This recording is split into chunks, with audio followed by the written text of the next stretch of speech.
white, black, on, off, 1, 0. This is the smallest amount of information you can convey. Nothing else to describe. Either something is, or it isn't. We call this unit of information a binary digit, or bit for short. Lots of bits together make up data. Now, long story short, computers like to do things in groups of 8. We call 8 bits 1 byte. Bytes are used for storage and for files. When you're buying a new phone and you're looking at sizes, you're looking at how many bytes they can store. But when it comes to moving data around, we stick to bits. And how fast we move those bits around is called bandwidth. People commonly use the term bandwidth to describe how fast their internet connection is, but that is a bit of a misnomer. Yes, it can describe how quickly you can download something, but the data isn't actually moving any faster. Your data is being transmitted with electricity, and we're not making the electricity go any faster. Instead, what we're doing is increasing how much data can be moved at the same speed. To put it a different way, imagine you're standing on the side of a road. That road has a speed limit, so cars can't go any faster than, say, 65 miles an hour. But it's only a one-lane road, so the number of cars that can drive past you over the course of a second is rather limited. If we can't increase the speed limit, what else can we do? We can add more lanes. Now more cars can drive past in the same time frame with no change in speed. And that's what we're doing with data. We're not sending data faster, but we're sending more data in the same amount of time. Increasing the width of the road to let more cars through is exactly like increasing the width of the bands that we use for data. The higher the bandwidth, the more data, or bits, can be sent or received in any given amount of time.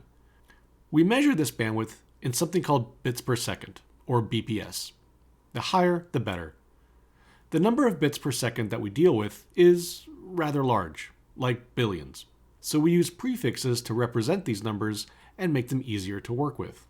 For example, 1,000 is abbreviated with the term kilo, or K. A million would be mega, a billion is giga, and a trillion is tera. So when you hear 50 megabits, it means 50 million bits. 50 megabits per second is faster than 100 kilobits per second. 1,000 megabits per second is the same as 1 gigabit per second.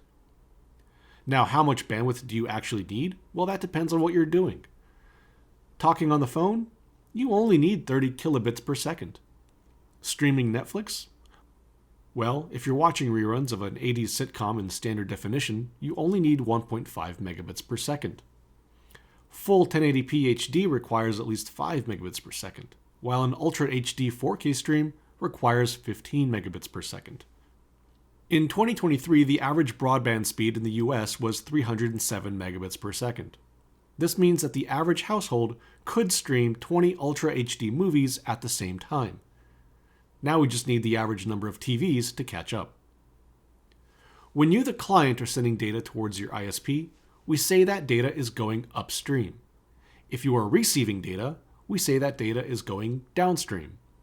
So when you're downloading a file, that file is coming from a remote server across the ISP network down to your computer.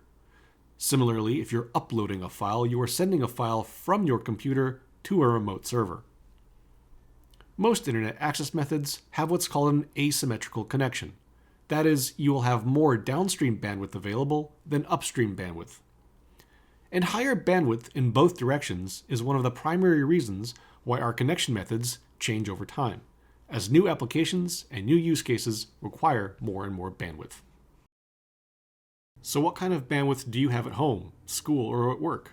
Be sure to check out the next episode where we talk about different connection types and how they've changed over time.